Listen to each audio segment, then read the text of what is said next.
Welcome back to Gears of 4. Get on that fabricator and build some defenses. You know. Right, now, okay. All right. What's the guy's name again, JD.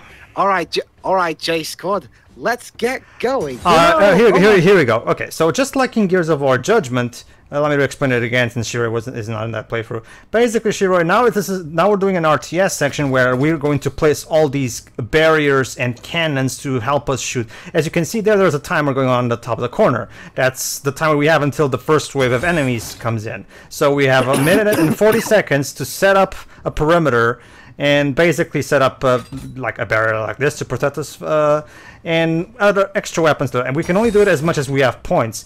There's no change in points. The game just arbitrarily gives you a number of points that you can spend, and there's no way to actually you'd think they would give us points depending on how good we do in the rest of the game, but no, you always have a set number of points for these sections. On a mood similar like this, like Man vs. Machine in Team Fortress 2, you have multiple lords coming out with this kind of timer. But the points that you have to spend on powering up your characters instead of buying defenses are dependent on how many enemies you kill, which they drop, in this case money, that you can collect in order to power up yourself. So I was hoping that the game would have a mechanic similar to that, like the robots drop parts that you can actually use to spend here. I guess not. The primary point of these sections there is to pad out what is already a short game. So. Okay, now to be fair, the RTS sequences were arguably the best thing to come out of Judgment. Like, it did add something of an extra layer to the art of war in games here and there. So, you know, good news, that was actually not a bad idea. Wait, Carmine is still alive. I know, right? I don't understand. Oh wait, no, I get it. I'm sorry. Carmine was the one in the turret, the one who took out instead the dropship from which the president bought him from. I think now Carmine's dead now. I mean, that sound actually sounded more like somebody concerned for somebody, whereas I guess the first time Carmine was the one who shot down the helicopter. Actually, let me get on the wiki just to know. In the meantime, for the audience, I checked off screen the stuff about the multiplayer, and yes, the Delta Squad is available for the multiplayer of Gears 4. I don't know in which format, but it is there, so whatever is said about them not being present gets retracted. So like I said, good news, RTS was one of the best things in Judgment. Bad news, RTS for some ungodly reason aren't as fun here as they were in Judgment. Pedro, why don't you elaborate on that? Well, there's not that much to say, really. It's just the RTS sections from Judgment, really. And I guess you kind of already brought up the fact that there's now an arbitrary point system here, which did. wasn't in Judgment. True, yeah. Well, I literally did that like 10 seconds ago, so... Well, that's just the point, though. I mean, congrats, you made the most interesting thing from Judgment not interesting. Let me tell you, being lamer than Judgment is not something to scoff at. Judgment was pretty lame in and of itself. But they found a way. Yeah. But yeah, outside of putting up that shit, just keep killing the waves as they come. So basically right now we're trying to... Just keep killing. Yeah, basically. Yeah, one point that I did forget to mention when me and those were discussing the music of this game. The primary issue I have with the music of this game is that it doesn't feel like Gears music, in the same way that I don't like the Breath of the Wild soundtrack, because while it's not necessarily a bad soundtrack in its own merit, it's just not Zelda music, you know. I will agree to disagree on that one regarding Breath of the Wild, but I will agree with you regarding the problem of this game. It's just because, you know, like, you want to hear great orchestral Zelda music, listen to the Skyward Sword soundtrack. Now, that's how Zelda music should sound like. Again, slightly agreeing with you on that. I agree that that is how it would sound in addition to Breath of the Wild. I only say this because there's not much stuff to talk about in this game right now. Okay, I got it.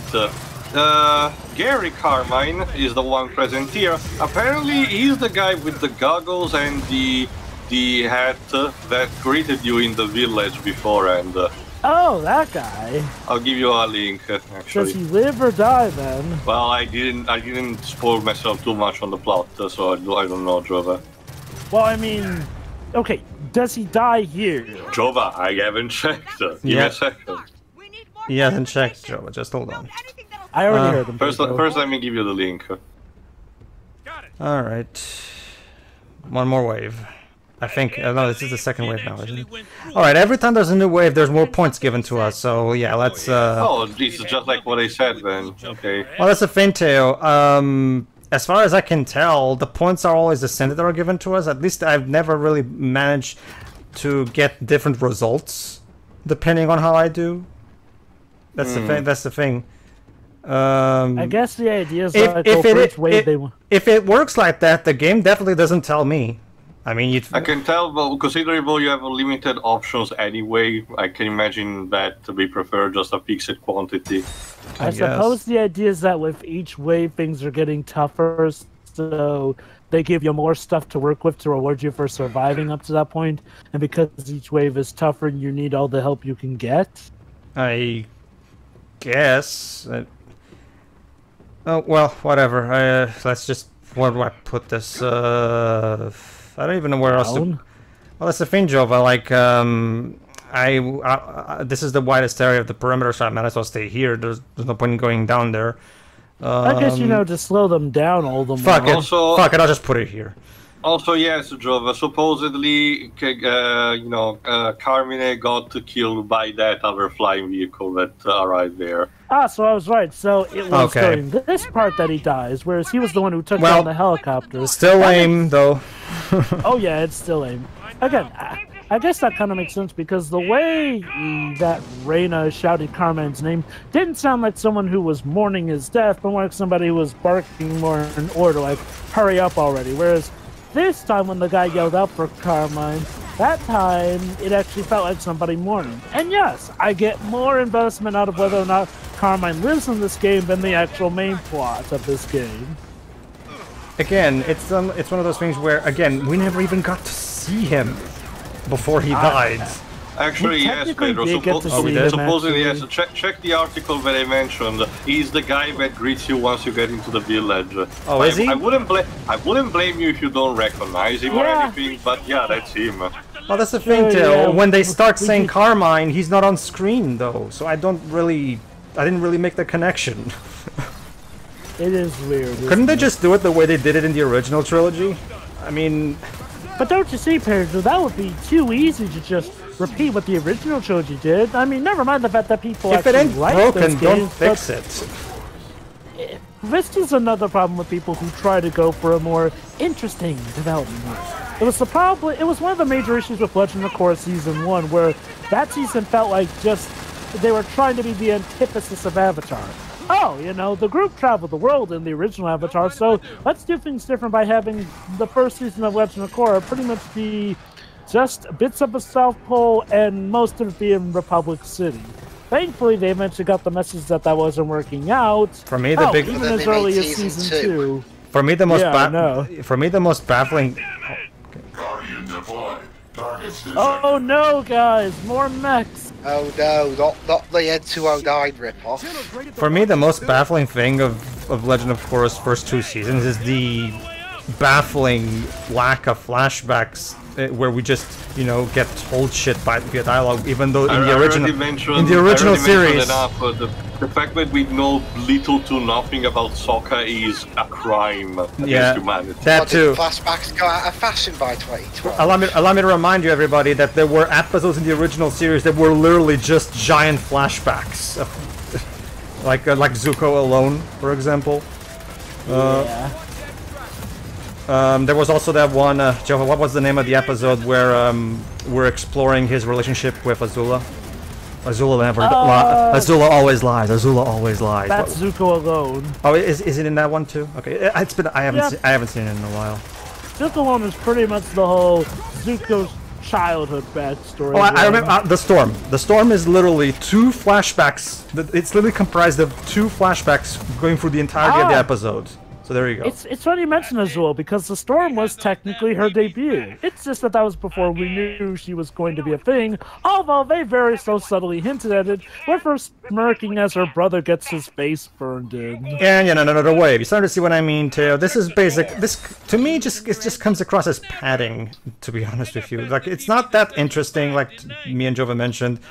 it just feels like it was put in here because we need to pad this out to 12 hours somehow. Let me put it this to you. In Judgment, this was like one of the saving graces of the game. In this game, it's just another means to pad stuff out. Because the story is incredibly paper-thin in Gears 4. I get it. We're protecting our home from Reyna's, from Jin's troops. I get that. But you didn't need to turn this into an RTS section. You just have a couple enemies show up and we can destroy them, and that's it. Just make your point and move on. You don't need to pad this out into a long RTS section.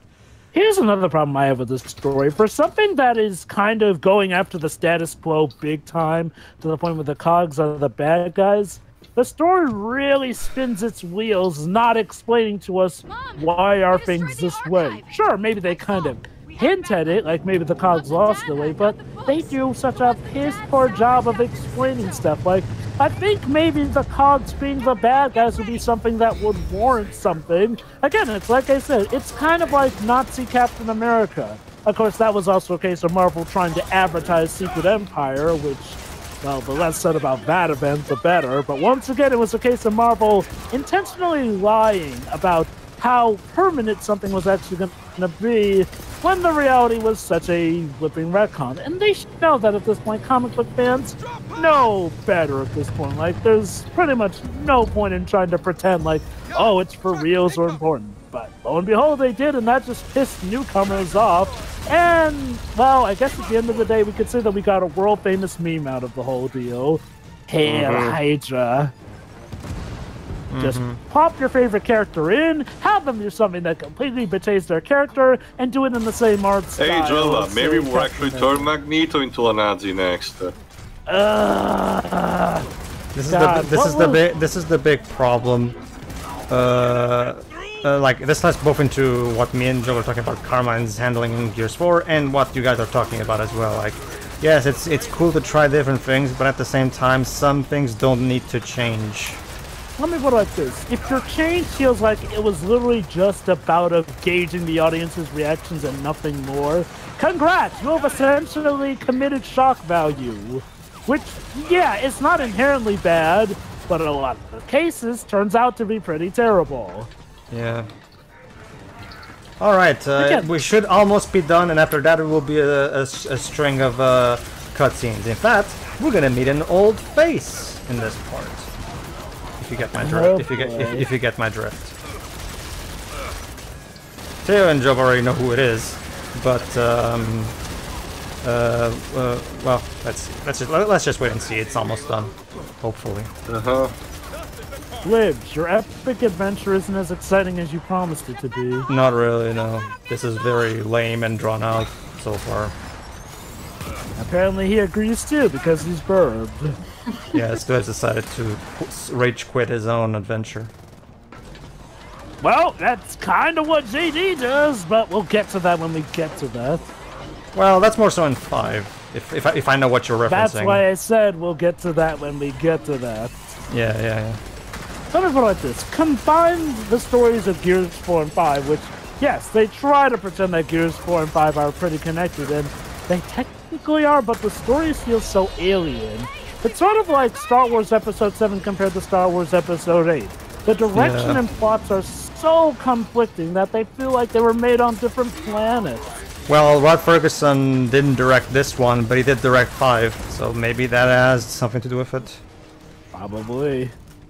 Despite them having the same writer. You know what that means, Jova? Rod Ferguson is the Rian Johnson of Gears of War. Pretty much. I think the sad thing is that, unlike Rian Johnson, Rod Ferguson had more experience with the series, technically. So, and hell, better. Unlike Rod Ferguson. Okay, to be fair, unlike Rod Ferguson. Okay, well, actually, it's done. There you go. Oh, here we go. Here we go.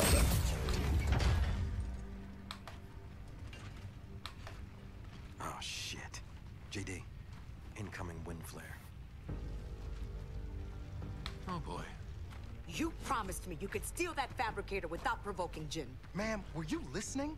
This is yeah, surprisingly it doesn't. Then what did you do? Jin accused us of taking her people. Yeah, whatever that means. I told you, both of you, don't make me regret taking Mom, you know she's lying. Hey, do you like that character who's pretty much an asshole, gritty, but has noble reasons for it? That's pretty much Reyna for this section. Get the power to the power station and install the inverter. You realize Jin's coming back, right? Well, if it if it helps you, she doesn't have much screen time either. Oh, she even gets killed. Fantastic. No, she doesn't get killed too. She gets kidnapped.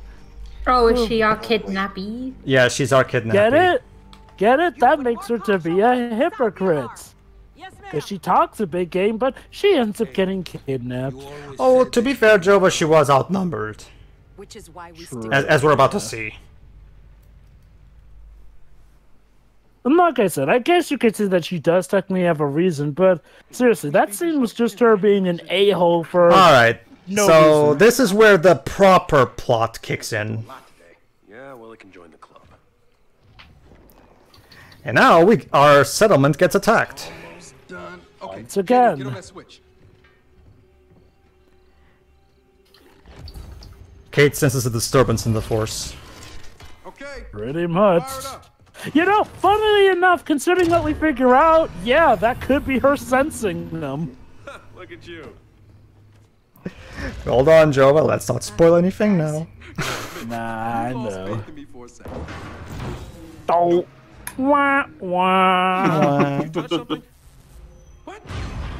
You guys, like, Yeah. that thing has made so much noise. Definitely inspired by Guardians of the Galaxy. Yeah, except nowhere near as witty. That's the thing too. That's kind of the More like it seriously likes a talking raccoon. Like I said, also... and now for some reason, Reyna locks them in here to keep them. Protect them, probably. Yeah. I guess, but they can fight. They're whatever. Not just that. Can't you get inside yourself? Oh, hold on too. Also, we can get through the window. Oh Wait, shit! it's still a shadow. Oh, it's Ram. Well, Rom died in Gears 1 too. To be fair, they probably could maybe find a way to regenerate. But yes, folks, your eyes do not deceive you. Well, technically they haven't shown their faces yet, Jova. So technically it hasn't been revealed yet. Oh, snap! She dead. Dareen! Look at that, Shiro. You were right. The kid died. Wow, she literally Actually, punched him. I say that. Oh, it was a you. Okay, well, whatever. Whoever said it, you were right. Child characters getting killed for our plot advancement. That's always nice. Yeah, this is a fabricator. Seriously, how the hell does that thing work? Is it magical? It's like the cosmic cube. It can do anything. I guess. Well, it's a... Oh, and the uncle also will die. Fantastic. Everyone died. Now everybody's died. So Hold on, Tail. Hold on, Wait Tail. for it. Uh, Okay, no, Tio. not BeeDees. Okay, Tio. Remember how the That game was was going for a nice. more quirky Guardians of the Galaxy tone? now Now it's super serial. Pretty much. This shit just got serious, guys.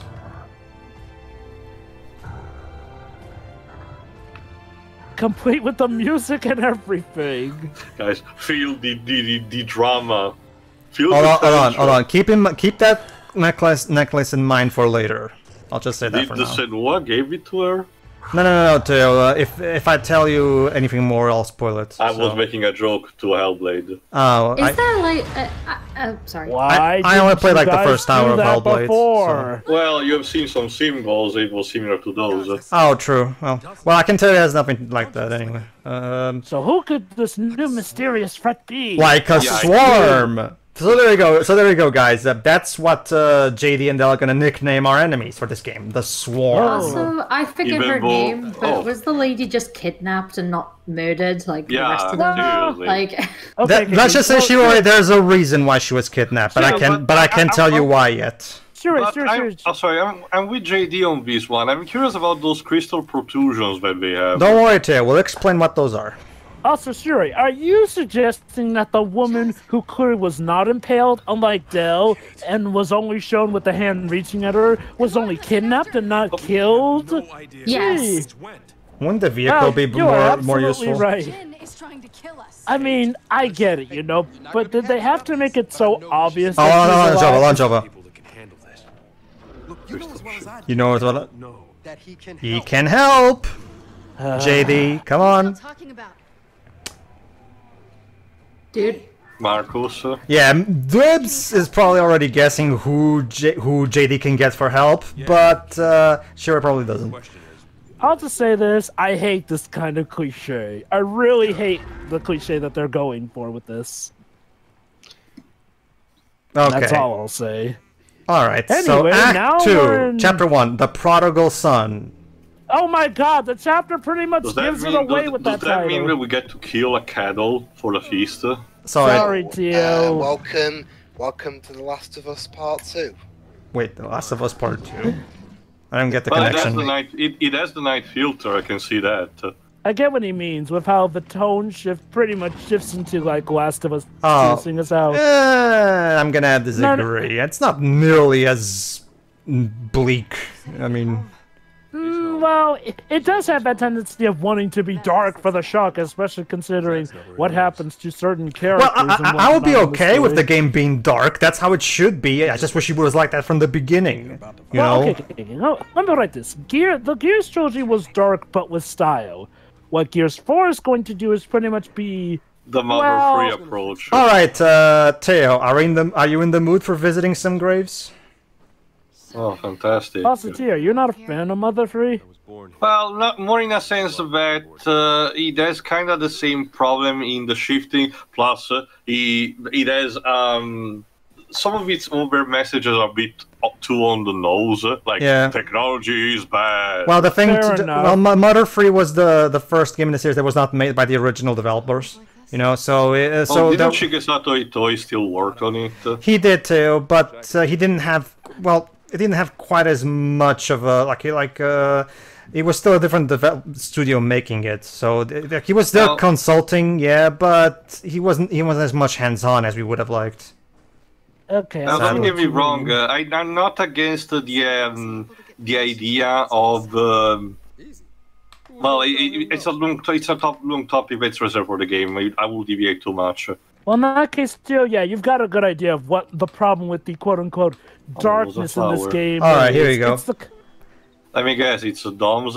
No, it's Anya. You told me that she died off screen. This is actually an optional cutscene that you can trigger if you go here.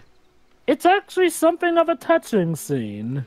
Well, that's the thing, Joe. But the only reason this is touching is finger. That's the thing, Joe. But the only reason this is somewhat touching is because it entirely relies on the original trilogy for drawing an emotion out of you. Yeah, that's the point of a sequel. I guess too. I just wish the game would. That's the entire force behind the new God of War. One of the reasons of its major strength, because it has a legacy that it lives on. True, Teo. But unlike this game, God of War has its own unique new emotional plots to fall in love with. I know. But what I mean is, a thing like this, just because it drives from something from the previous game doesn't necessarily make it back just it is. It's how you make it. Sure. I agree with you. It's like, well, I mean, honestly, there are plenty of more better things to complain about, but here, just because it relies on the sequels here, this is something I'm willing to be okay with. Alright, now that we're done with the optional scene, now it's time to meet him, as they call him so far. Oh, good. Now it's time to get to the stuff I hate. Oh, okay. Well, Jova, we're not gonna. It's actually in. Is it in part 5? Yeah, it's in part 5. We're gonna have the stupid Marcus scene, not in this part yet. Well, no, not just that, but it's also the relationship. So who is this he exactly? Yeah, just reveal him already. Come on. See, the thing is, I genuinely don't know. Marcus. Okay, you gotta wonder. Well, now I know. What's he literally just well, there you go. See, Shiro, no, that's exactly my plan. You're acting exactly as I planned. You're just as in the you're just as in the dark as Kait is. See? Okay. Hey, at least I've said something. She's just kind of standing there. You know what I other love? than Guardians of the Galaxy, I can say that Tom Wiesel has read Old Man Logan. Pretty much, yeah. Also, I like to imagine that he was literally waiting in that chair for them to come in, like he knew they would come. He looks like he does nothing better to do. Well, he's retired too. Okay, here's what I don't like about this. This story goes through that stupid cliche of, hey, younger generation hates older generation because they're contractually obligated to have a prodigal son or daughter who hates their old man for rather weird reasons. And this is another thing too. For some reason, Marcus is very angry at JD for reasons that these games never actually explain. He just said he didn't want him to join the COG nor to go Outriders. I guess what this scene is telling me is that something happened that tells me that Marcus doesn't trust the system anymore and what didn't want his son to... It's because Jin is running it. So... Again. I can get some of the reasoning. It's just the portrayal of this is so. My God! I can say this at least. John DiMaggio sounds decent enough as usual. Oh no, John DiMaggio is always awesome, anyway. Okay, someone shoot that thing already. Seriously, it's like the cake joke in what Downstone check scene. Just beg someone to shoot it. Mr. Teo, you will appreciate my running joke appearance. Exposition. Appreciate this. Sorry about the door. Don't sweat it. We were just leaving. So we're clear, Sergeant. If you choose to aid these fugitives. Oh great, we got Miss Bitch hologram again. That sounds about right. Well, okay, that is kind of pretty cool. Awesome, thanks, Marcus. I'm sorry. Okay, it is, but I'm sorry. Like again, every time one of these bots is killed, is not for the obvious reason. Is that the running gag? Yes, that's the running gag of the game too. Yes. No, not just the fact that he gets destroyed, but the fact that it's not destroyed by the most obvious mean, like obvious weak point, and it's not exploited. Well, okay. To be fair, Teo, that's just its base. That's actually not its weak point. The mech could still technically do it, but it seems that that's a mech literally just made for the president. I'm sorry, the minister showing up. I don't even know if that mech has combat abilities. All right, but okay, back to what I hate about this. It's just like, you know how this is gonna go. JD hates Marcus. Marcus is disappointed in what JD did because, oh, son, you shouldn't do exactly what I did, so I am disappointed in you. Then they eventually kiss and make up, and then Gears 5 happens, which, oh god, takes an absolute hatchet to the characters. Yeah. Well, now that Marcus is here, now I can go full meta again. God damn it, Dwibs! Apparently your adventure has been quite unremarkable, so now they brought me here enough from retirement to bring in some much needed coolness back into this franchise. Hey! Don't blame me. Blame the guy whose best work was co-writing a book about the making of the room. Yeah, you know what this reminds me? The X-Men Dark actually is. X-Men Dark Phoenix, where Magneto, as Dark Rogero said, shows up because the plot will eventually have clobbered him back into submission into its plot. Seriously. Yeah. It's abundantly clear that they bring in Marcus in here to be part of the team, to be the fourth member of the team, just so that the older fans get something. Now, do not get me wrong. This is actually an interesting idea. Here's how I would have honestly done Gears 4. Oh, God. I can't believe I'm gonna say this, but Expendables 3 had something of an idea. Do not get me wrong, Expendables 3 turned out to be terrible, but it did have something of an interesting idea. That is, showing a mixture between the old and new guards, and showing that the old ways, while old, weren't exactly completely obsolete, and still could do it. Again, I stress, the Expendables 3 still was a failure, but it had a much better idea of how to do a plot like this. Like, this is how the plot should have gone. Have some of the new stuff, yes, but then slowly work in some of the old stuff to show that some of it truly is timeless, and that the two in tandem can work. As for how this plot actually works, it's that, oh, the new ways are better and the old way needs to get with the program, and then when Marcus does get with the program, JD is pretty much tossed aside for arbitrary reasons. It also doesn't help that I can say this because it happens in the comic.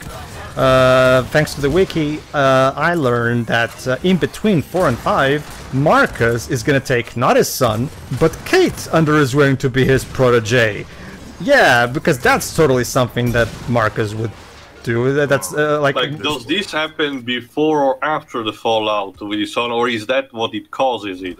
Well, here's the basic gist of it, okay. too. Here's the basic gist. As has been established, there already was a falling out, as you can tell with this cliche that I really do not like how it's done, as I've made abundantly clear. But Pedro, go ahead and give Teal the full gist. Yeah, the basic gist of it too is that, like Jova just said, there was a fallout in between games that we have yet to.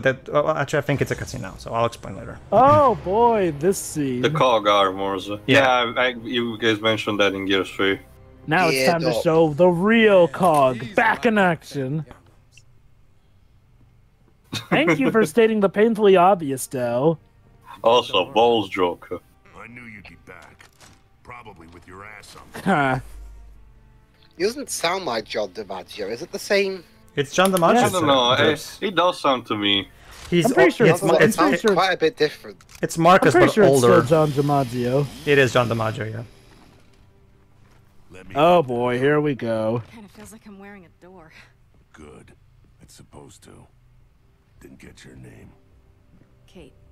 Well, take good care of that armor. I'm sure she's not important. Subtle. Very subtle. That's as subtle as an anvil being dropped on me game. Yeah, so yeah, Kate's now wearing Anya's armor from Free. Just calling in a favor. Speaking of favors. Oh, and look at that. Oh, yeah. The bandana. Time to introduce the new cog to the old. That's right. He is making the formation of a new cog. Oh, now he looks like a pirate. Now, okay, I'm not gonna. But it's my. He looks like Deathstroke in the Flashpoint universe, Yo, a cog's life for me. You know, it's my iconic look. Okay, so I have to use the eye this. patch? Not gonna lie, for as much as I have moaned about how the cliche is carried out, this whole idea of Marcus forming a new cog to show the old cog how to do it and how far old cog has fallen from graces is a pretty awesome scene and promises. They go nowhere with it. Yeah. Yeah, that's the thing. They go nowhere with it. I can't. Like I said, that's pretty much the theme of this game. Hey, you see these awesome characters that you'd rather play as? Sorry, play as these randos instead. You see this awesome plot point that could have been? Sorry, get this lame plot point instead. Like, again, this game also has a trouble actually sticking to its plot. Oh, sure, yeah, there's the quote-unquote mystery of who's taking people, but honestly, anyone who's played the original trilogy will probably have guessed it by now. Anyway, to finish explaining that thing to Teo, though. That's okay. So, like Jova said, there was already a falling out in between 3 and 4 somewhere, but it gets somewhat resolved. Oh my God! You literally saw him up the It gets kind of somewhat resolved by the end of this game. Not that it matters much because the game doesn't really focus that much on it. But then, Teo, in between 4 and 5, there was a comic book released where Marcus goes on a trip with basically takes Kait under his wing and goes on various expeditions with her to take care of various locusts, and she basically becomes his protege. And when we get to Gears 5, JD is very resentful of that, basically. Oh, but again, that's what I said. If there was already a fallout going on, Marcus taking Kait as a result would make sense, you know. Because at that point he doesn't like or care too much about his son and prefers instead to take another one to. Honestly, I mean, yes, it is a form of like of Hollywood parental problems, you know. But this would make more sense instead of him just doing out of nowhere. Okay, dear. Here's the problem. The whole reason that Marcus chooses Kait has nothing to do with the initial fallout, because like Pedro said, it's kinda sorta fixed by the end of this game. He just doesn't. So believe it or not, they sort of have. Here's the thing: they kind of have a second falling out because Marcus chooses Kait over JD. Like you think that they could have just run with that original fallout, but no. Marcus choosing Kait has nothing to do with it. Yeah, it's one of those things where, not to mention, I don't really like this idea of having Marcus be this.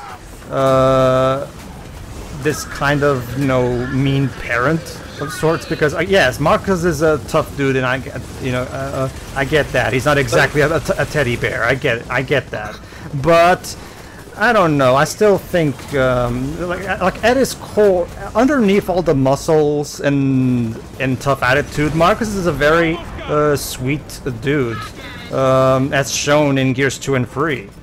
I get what they're going for first. The idea that Marcus is overprotective and didn't want JD joining COG like he did, and that's the main reason he's mad. But shouldn't he be proud that JD defected from COG, considering how No, because the sentence after was to him saying to JD to not also join the Outriders, whatever they're called, the other group.